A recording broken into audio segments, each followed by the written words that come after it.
He kōna I purangi tēnei nā te reo irirangi o Aotearoa.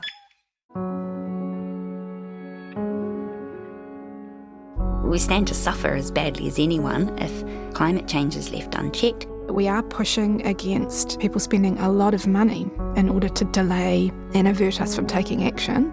There's a sense from politicians that even if they want to act, people aren't ready for them to act quickly and that they'll get voted out. Our decision makers, who are us, they represent us, they are the people to enact the will of the communities, and communities want this stuff. There is momentum, and I think that momentum to an extent continues regardless of what President Trump does or regardless of what one government does in New Zealand.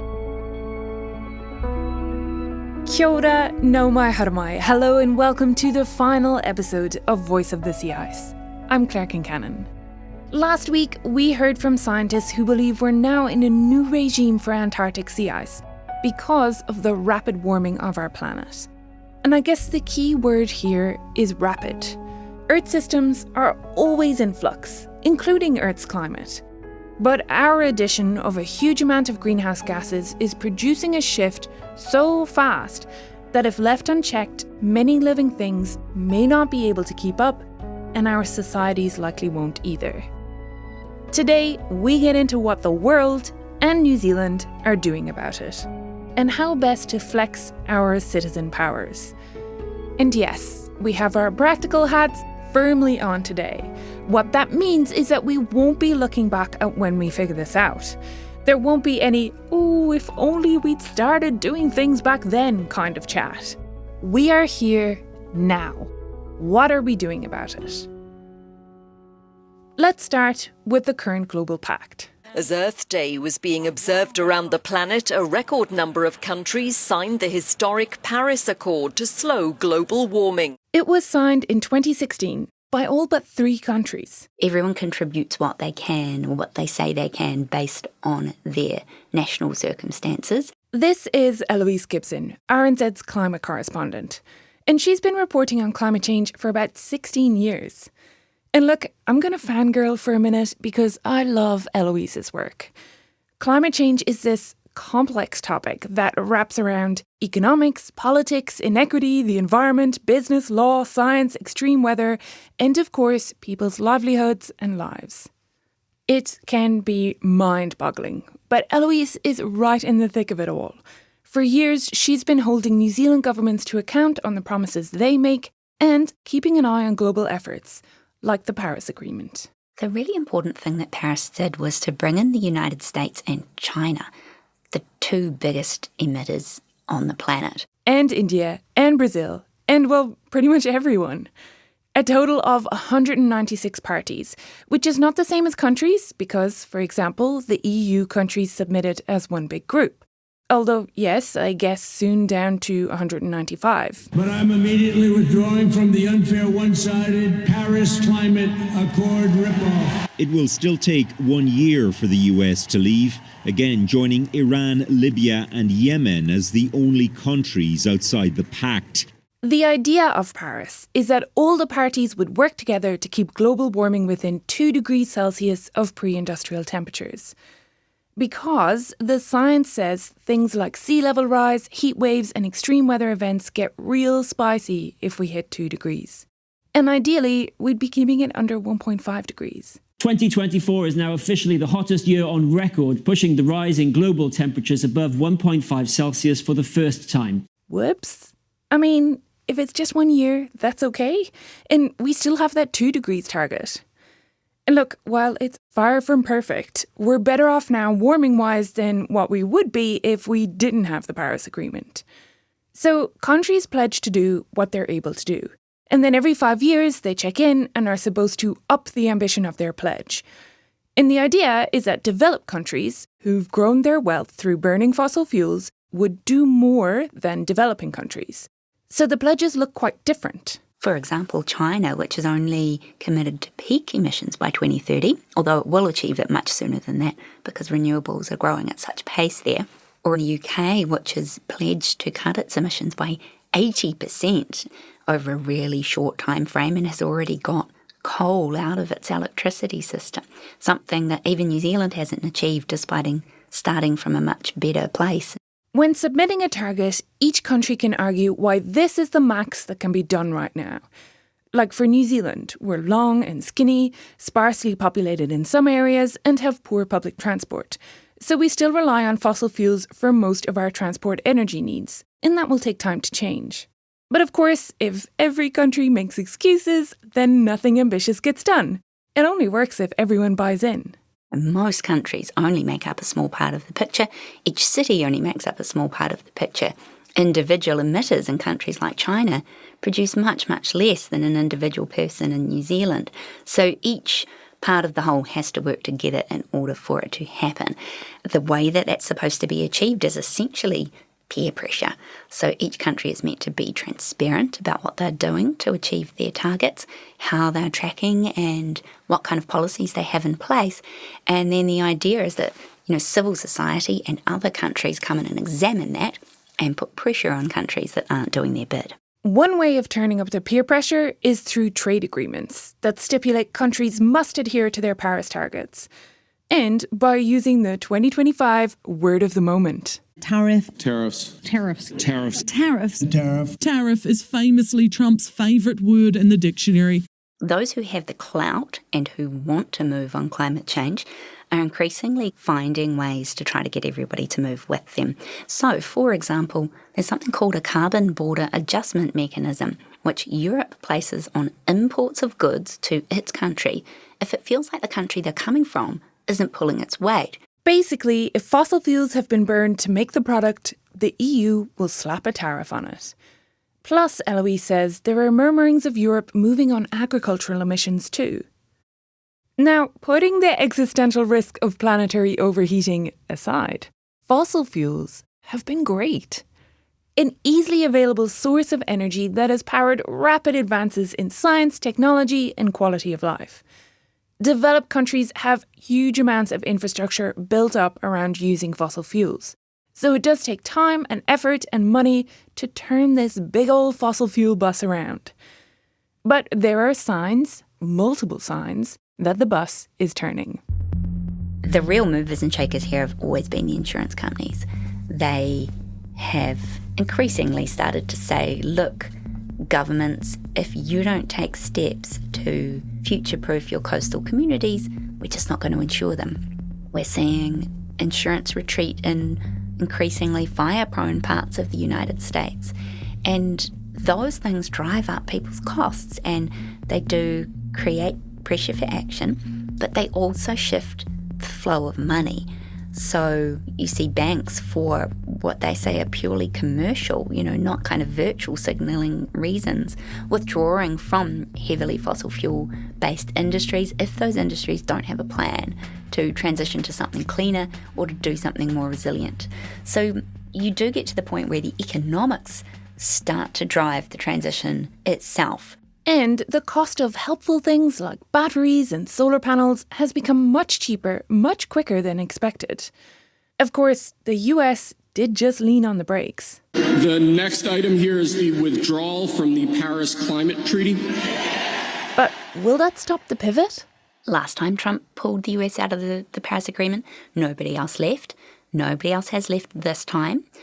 And some other countries have doubled down on their efforts. I don't think it does nothing. I think that words and rhetoric do matter, and I think it may provide cover for others to do a little less. On the other hand, I was talking to somebody who works with a lot of big companies on their environmental and social reporting, and they were saying, yes, some big banks and big institutions withdrew from their own internal climate targets and things like that.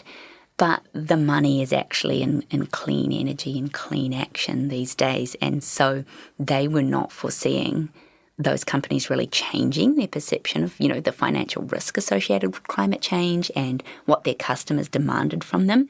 What they were doing was maybe just taking it down a notch on their website.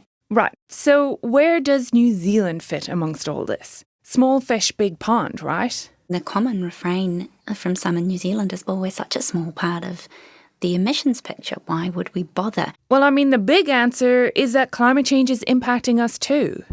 Well, today marks a year since the full force of Cyclone Gabriel hit much of the North Island. Extreme weather at the start of the year will cost sheep and beef farmers millions. Government data shows hundreds of schools are among critical infrastructure at risk from sea level rise now and in decades to come. Heavy downpours on the South Island's west coast have caused a flooding, forcing evacuations there. A predicted 10,000 properties will become totally uninsurable in New Zealand within the next 25 years. That's according to a new report. And if you want to put any pressure on the big emitters, well, then you have to do your bit.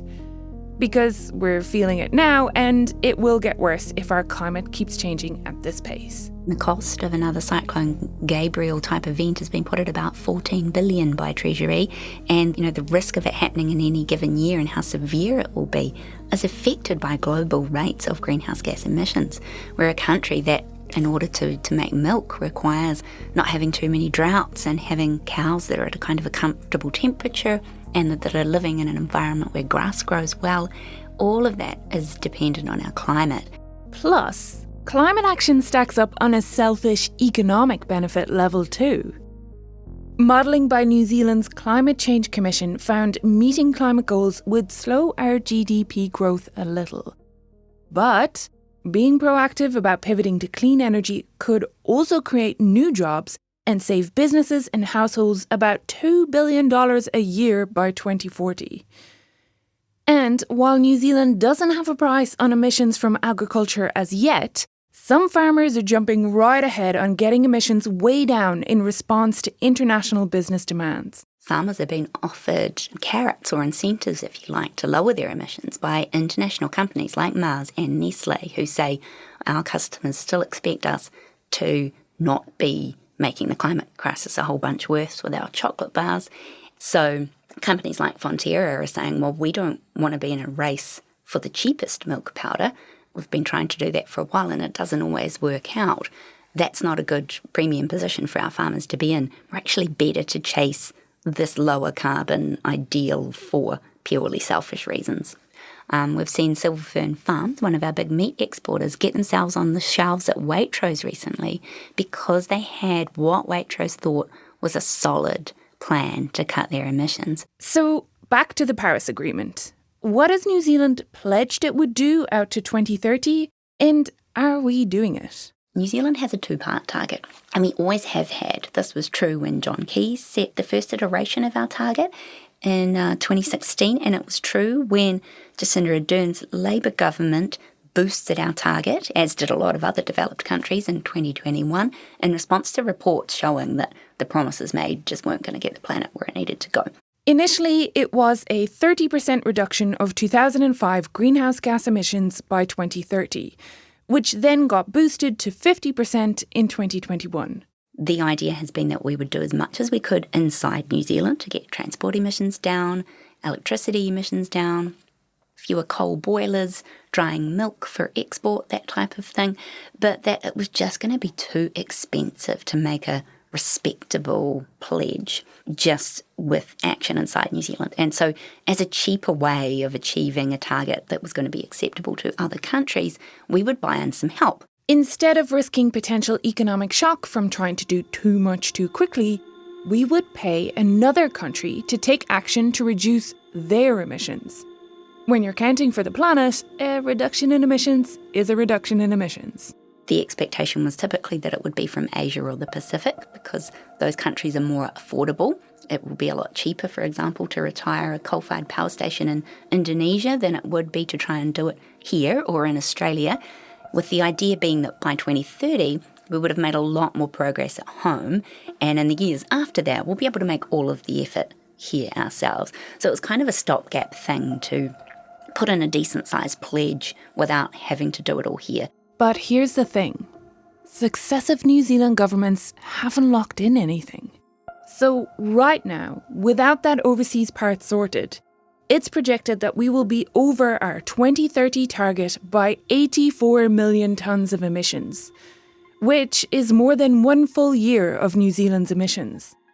There was a bit of work done on the overseas part before the last election, but no deals were signed. What has happened since the election is that the political will to pay for that help seems to no longer be there. Now, Some national MPs have made public statements kind of saying, oh, gosh, we're not going to spend that money. They've then been corrected by Simon Watts, our climate change minister, who says, no, look, we are still committed to meeting our target. We don't really want to spend the money, but we recognise that we can't do this without help, whilst always stopping short of firmly saying, yes, we will pay this amount of money to this person. But New Zealand First, openly hostile to that spending, an act saying they might campaign the next election at pulling New Zealand out of the Paris Agreement altogether. So we're now left with 4 years before 2030 and no progress on sealing any of these deals, which of course get more expensive the closer to 2030 you get, because if other countries start panicking and realising that they're not going to meet their targets without help, they'll be going to Indonesia and saying, hey, if we help you shut down that coal-fired power station a little faster, can we have those credits? And how much money are we talking? 3 to 23 billion. That's quite a big range. That is the estimate that Treasury made a number of years ago. And the reason that the range was so huge was that it depended on when we made the purchases, whether there was free trading of carbon credits between countries, whether we did one-on-one deals, and who we did them with. So what I have heard from people who know their stuff when it comes to international carbon trading and things like that is that if it costs 23 billion, we've done something wrong. They think if we do it right, we could get genuine emissions cuts from other countries at the low end of that range, so much, much closer to the $3 billion. It's a lot of money, but it's not completely out of whack with other things that New Zealand spends money on. And it's a bill for something that began in 2016 that's coming due now. Anyway, that's the not yet sorted offshore part. How are we getting on with the doing stuff at home portion? The good news is that we're doing much better than we thought we were going to be doing when John Key signed up to our first Paris pledge. So the number of credits that we need to buy from overseas shrinks all the time.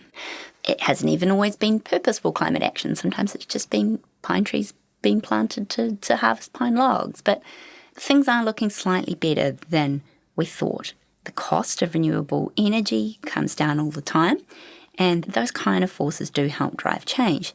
We've turned our emissions around in the last few years. They've stopped going up or plateauing, and they've started coming down, and that is significant. Other developed countries got there a long time before we did, but we have done it, and that really does count. Woo! Go us. Little pat on the back. We've just submitted our next target out to 2035, and it's 51 to 55%, which has garnered the criticism of not being super ambitious in terms of upping our existing 50% pledge. This target should be met within New Zealand, so no overseas spending. Although right now there's a projected 9 million tonne gap to reach 51% based on the policies in place. Partly that is a legacy of the coalition having scrapped a bunch of stuff that Labour had instituted that was going to pay off in emissions terms further down the track. And partly it's because it takes time to ramp up to things. So really for long-term changes like the transport sector, you would need to be making change now and investing now to get those benefits post-2030, and that's just not happening. What we're hearing from the government currently is, well, it's a long time between now and then, and we'll be coming up with our plan for that in, 2028. I think what critics would say is a gap of that size is not something you're going to be able to close in 2028 and expect it to be solved between 2030 and 2035, because a lot of this is structural. It's how we do manufacturing, it's how we move around as a country, and whether people have rooftop solar, whether the electricity market is set up to incentivise renewables rather than relying on coal at Huntly. And those are big, difficult changes and unlikely to occur if we leave it until 18 months before. And here I think we come to the crux of it. Your best value climate action involves taking early steps towards long-term change and reaping benefits years down the line. You know what that doesn't mesh well with? Short-term political cycles. And while the majority of us here in New Zealand consistently say in survey after survey that we're concerned about climate change and we want to see action on it, our politicians either don't believe us or just chicken out. For example, Chris Hipkins, when he thought that emissions prices rising was going to push up petrol prices, he was going for re-election and he backtracked on what the evidence was clearly telling him needed to happen. That was later overturned in court, incidentally. But, our metal doesn't seem to be particularly tough when it comes to brazening these things out. But I think that a lot of really high emissions industries and a lot of politicians rely on the fact that people don't have the bandwidth to grapple with it. Maybe there is a lack of bandwidth. There's a lot going on. The cost of living crisis. Should we be scared of artificial intelligence? Long waits and overrun emergency departments. The price at the supermarket checkout keeps rising. And also, this is the job of our local and regional councils and our government. They should be dealing with the modelling and the risk ratings and uncertainty around scary weather events. They should be assessing the science and then working with their communities to create long-term policy and plans in response. And look, some definitely are. I mean, there's an electric bus now on my route in Dunedin. But others might need a nudge. We seem to have a disconnect between the people who we elect and the care and the concern and the action at a community level. This is Jess Berenston-Shaw, the Director of Narrative Research and Strategy with The Workshop. It's an organisation based in Wellington that researches how people think and reason about complex issues, such as climate change. For lots of communities, where they struggle is the sense that they know that there are people and organisations with more power and the ability to do something about climate disruption, but they don't feel like those people are doing anything. And then what they experience is quite a lot of communication directed at their individual behaviours. So the problem with that is that people understand climate disruption is a massive existential issue, and yet the solutions that they're being given are these tiny behavioural level changes. And on top of that, they can't see what's happening at the kind of big structural level. So it creates a dissonance for people and irritation, which I think is fair enough, frankly. Part of Jess's work involves talking to communities and then advising councils how best to communicate around climate change. And they've found that when scientists, or the media, and mea culpa here, talk about the scary risks, some people do tend to switch off. Communication around climate primarily uses what we would call a risk frame. And that's really understandable because it is a significant risk. As a communication frame for the general public, it's not particularly compelling. In fact, what we know is that when people get a lot of risk-based communication on big issues which they don't feel they have power to change, our thinking cap lifts off. So if you think about how our brains work, whereas all the important complex neurological pathways happen at the sort of top part in the frontal lobe of the brain, and when we're frightened, all of those parts sort of stop operating and we go into flight or fight mode.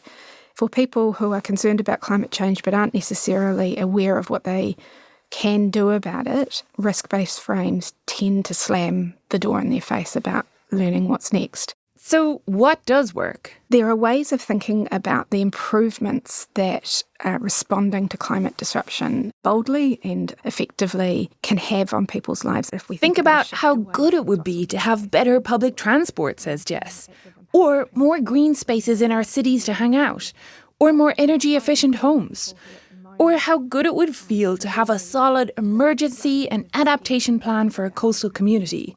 Or what about the new jobs that moving to green energy or investing in green technology could bring? For us, framing through those what we call better life aspects is a really helpful frame. And that's not to say that it's all a fantastic, fabulous outcome, that there won't be hard times. But if we can give people an entrance into the climate issue that they connect to on an everyday level and that feels relevant to their lives and also doesn't frighten the wits out of them initially, then they can step into a space where they're more willing to engage in some of these more complex conversations that we need to have. Jess's work is aimed at getting people into these conversations around the realities of climate change, so they can make decisions of what they want for their communities and can flex their citizen powers on decision makers. But she's not the only one using social science and psychology to figure out how to frame a narrative. We know from lots of the research that especially fossil fuel companies are using this type of research, and have been for years, to engage in what we would call narratives of delay. So it used to be outright denial, but now we definitely see some of those narratives and frames just attempting to delay effective and bold action on climate. And, those people have a lot of money. They can tell a very simplistic story. That's one of the benefits of not using the evidence. It is much simpler just to make stuff up. Scientists and those working in the climate disruption space have a far more complex story that they need people to understand. And the emphasis on individual action to solve climate change? Carbon footprint was initially coined by a fossil fuel company to get people, or I guess divert their attention to individual action over the type of, legislative or policy or economic changes that would have helped create an energy shift away from fossil fuels. Luckily, we live in a functioning democracy.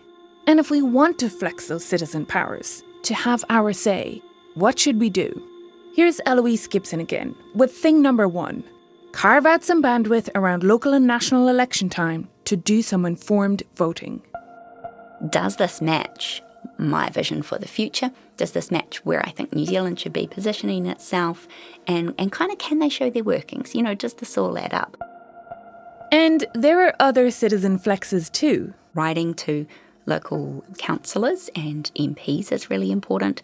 And I think just sticking up for things like perhaps a safe zone outside your local school for where children can ride or cycle safely so that their parents don't feel that they need to get in the car and drive them to avoid them getting squished.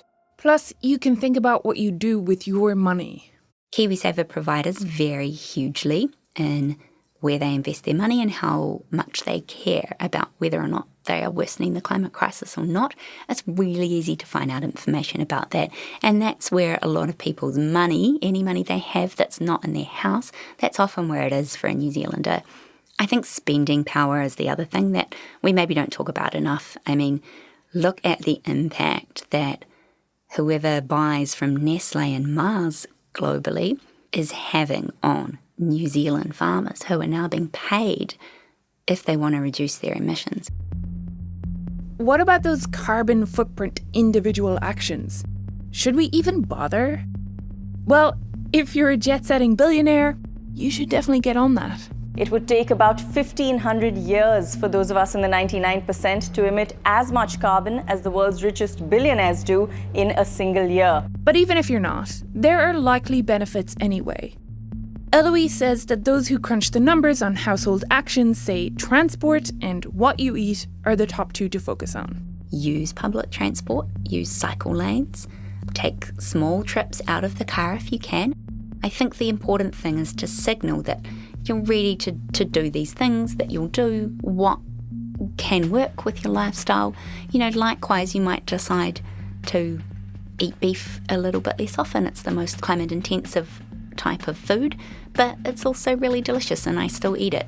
And often it will save you money. So there's some really compelling case studies now about electrifying your vehicle and your house and what that can save you in terms of your bills. It doesn't stack up for every single person, but there's so many people that it does save money for.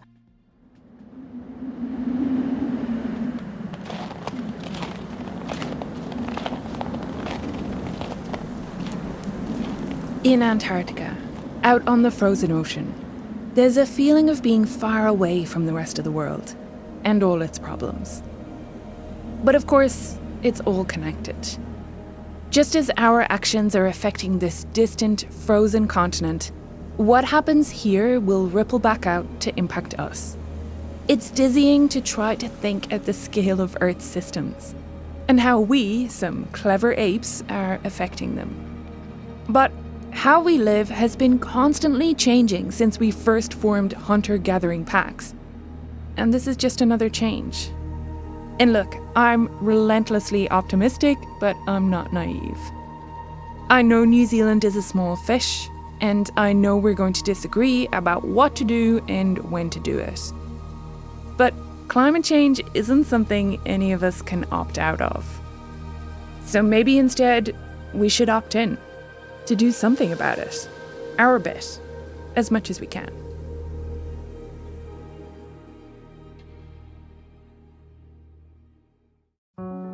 Well, hey there, and thank you so much for listening to this episode. This was the last in our Voice of the Sea Ice series, and if you've only just jumped in, well, you should definitely go back and listen to the others.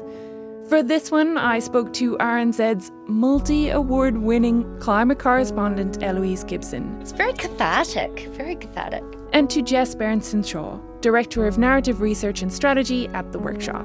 All right, Megan, we've arrived. We've got off the plane.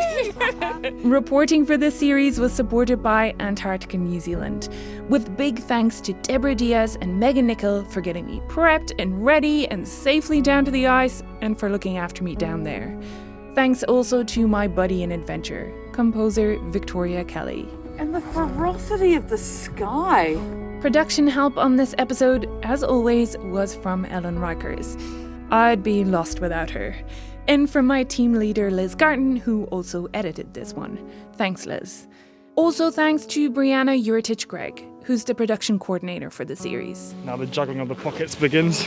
So many pockets. Sound engineering and sound design, that means layering the cold winds, the icy slush, the wet seals, and the snow crunching, was by the masterful William Saunders. He also makes me sound great.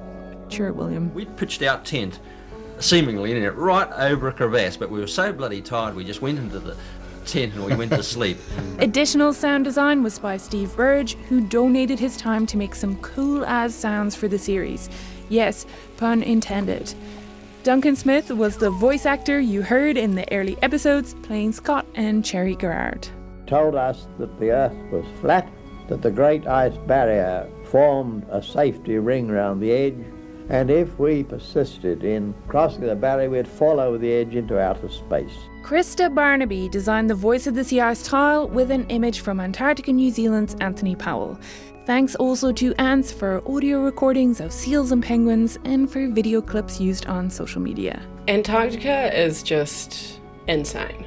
It's like waking up to seals chatting under the sea ice. What kind of a life is that? That's outrageous. This series also used recordings from the BBC Sound Effect Library and RNZ archival audio from the Taonga Sound and Vision. Yeah, so this is some Planet Ice. It is the best chip that you could ever have. It's calorie-free, and if you're lucky, it's flavoured with a little bit of algae. Thanks to all the researchers who spoke to me for the series, and to all the Scott-based staff who helped me with so much across my time down there. Like, you think you're really gross after a few days without a shower, but it can get worse. I'm surprised that you want to stand this close to us. You can find the series, further information, and pictures on the RNZ website at rnz.co.nz/OCW. And look, if you've got feedback, good, bad, middling, I'd love to hear it all. You can email me at ourchangingworld@rnz.co.nz. Doing what you believe to be a very positive job with people who share your goal and help, and you're helping them in achieving that goal. Tēnā koe I whakarongo mai, and I mean it. Thank you so much for listening. I'm Claire Kincannon. Ka kite anō. What life is really like is in the Antarctic.